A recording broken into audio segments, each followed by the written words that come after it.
देखिए, आपके लेसन का नाम क्या है? मेरा बचपन। मेरा बचपन। अब इसमें मोहनदास करमचंद गांधी जी की कहानी है।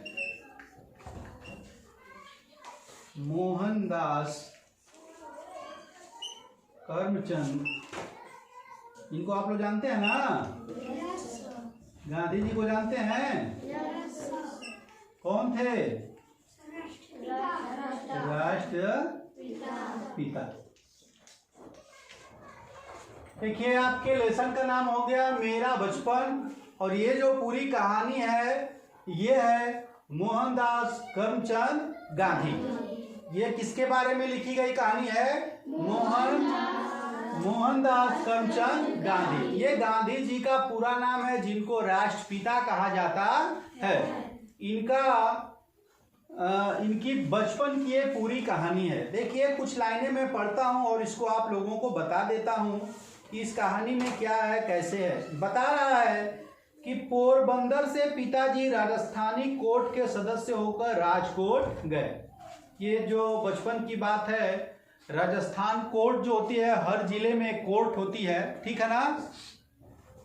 कह रहा है कि तब मेरी उम्र कोई 7 वर्ष की रही होगी। कितने वर्ष की? 7 वर्ष की। उस समय गांधी जी की उम्र केवल 7 वर्ष की थी। जब ये घटना घटी तो उस समय उनकी उम्र कितनी थी? केवल 7 साल की। उनकी उम्र कितनी थी? केवल 7 साल की।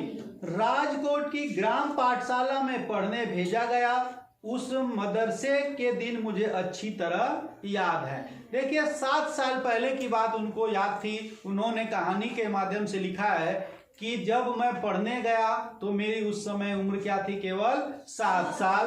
बता रहा है कि मुझे अच्छी तरह याद है, थोड़ा मोड़ा नहीं, अच्छी तरह याद है। और मास्टरों के नाम धाम भी, उन लोगों के जो अध्यापक पढ़ाते थे उनके नाम भी उनको क्या था? अच्छी तरह याद था। बता रहा है कि पोरबंदर की भांति ही वहां की पढ़ाई के बारे में मुझे कुछ विशेष जानने योग्य नहीं है। मेरी गिनती शायद साधारण श्रेणी के विद्यार्थियों में रही होगी। बता रहा है कि जब बता रहे हैं, ये इस लेसन के माध्यम से गांधी जी की कहानी है, उसमें बता रहा है कि जब मैं पोरबंदर में पढ़ता था तो उस समय मेरी जो कहानी थी वो साधारण बच्चों की तरह थी। ऐसा नहीं कि मैं वहाँ पे बहुत स्पेशल था, मेरे लिए स्पेशल पढ़ाई होती थी, मेरे लिए स्पेशल टीचर होते थे, ऐसा कुछ नहीं है।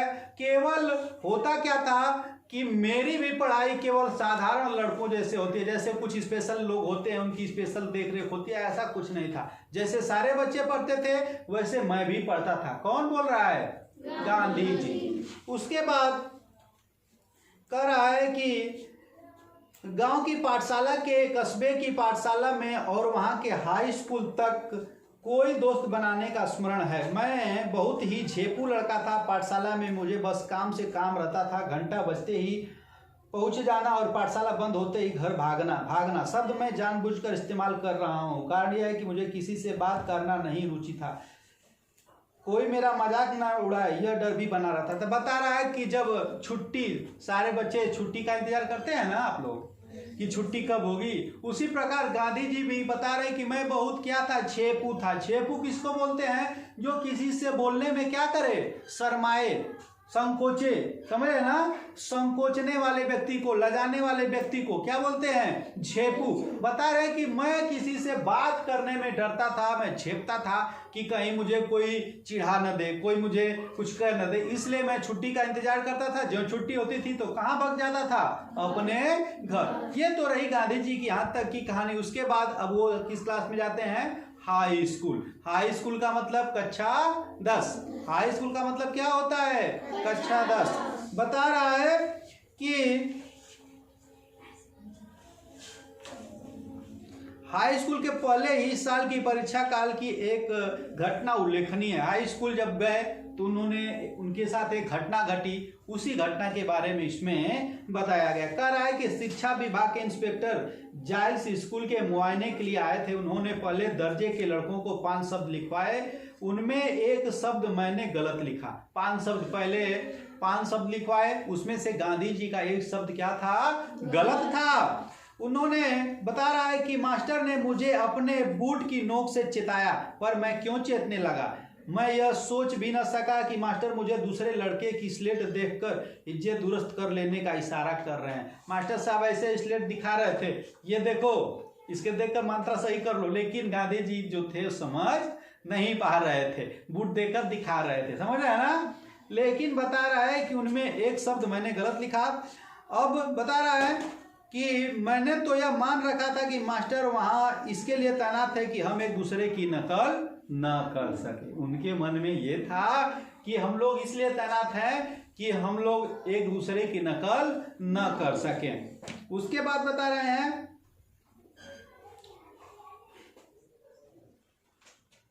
सब लड़कों के 5 शब्द सही निकले, अकेला मैं बेवकूफ बना। मेरी मूर्खता मास्टर ने मुझे बाद में बताई, पर मेरे मन पर कोई असर न हुआ। मुझे दूसरे लड़कों की नकल करना कभी न आया।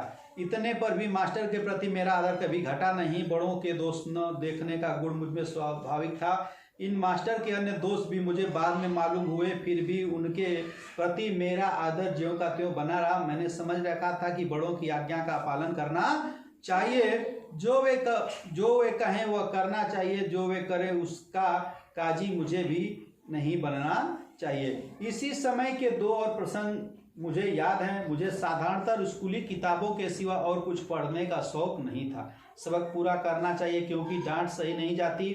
बता रहा है कि मुझे केवल बता रहे गांधी जी के द्वारा ये जो कहानी लिखी गई है, वो बता रहे कि इसमें मुझे जो स्कूली किताब थी, स्कूली किताब मतलब जो कोर्स की किताबें होती है, उसके अलावा और कोई किताब पढ़ने का शौक नहीं था। अब देखिए, जब नकल बता रहे हैं कि एक शब्द जो गलत था, नकल करना क्या ये अपराध है, ठीक है ना। नकल करना किसके श्रेणी में आता है, अपराध की श्रेणी में। नकल नहीं मारना चाहिए आपको, लेकिन गांधी जी ने ऐसा ही किया। उनको किसी का नकल करने का कोई शौक नहीं था। उन्हें जो आता था वही वो करते थे। उन्हें अपने मन से, अपने इच्छा से, अपने इच्छा शक्ति से जो आता था उसी पे वो अडिग रहते थे। अगर वो चाहते होते तो वो नकल मार के अपना भी 5 अक्षर सही कर लिए होते, 5 शब्द, लेकिन उन्होंने ऐसा नहीं किया, क्योंकि नकल करना ये अपराध है। कभी भी किसी पर से नकल नहीं की जाती है। नकल करना है तो रहन सहन का करिए, अच्छे रहन सहन का, अच्छे बोलचाल का, अच्छी भाषाओं का प्रयोग करिए। ये न कि किसी के टेस्ट की नकल कर ले, किसी की कॉपी की नकल कर ले, ऐसा नहीं करना चाहिए। तो ये लेसन जो है, मेरा बचपन, इन सारी चीजों को देखते हुए आप जो भी जैसे नकल की बात आती है तो नकल नहीं करें, सभी लोग आपस में मिलजुल के रहें, समझ रहे हैं ना। तो बाकी जो है कल मैं इसको पढ़ा दूंगा।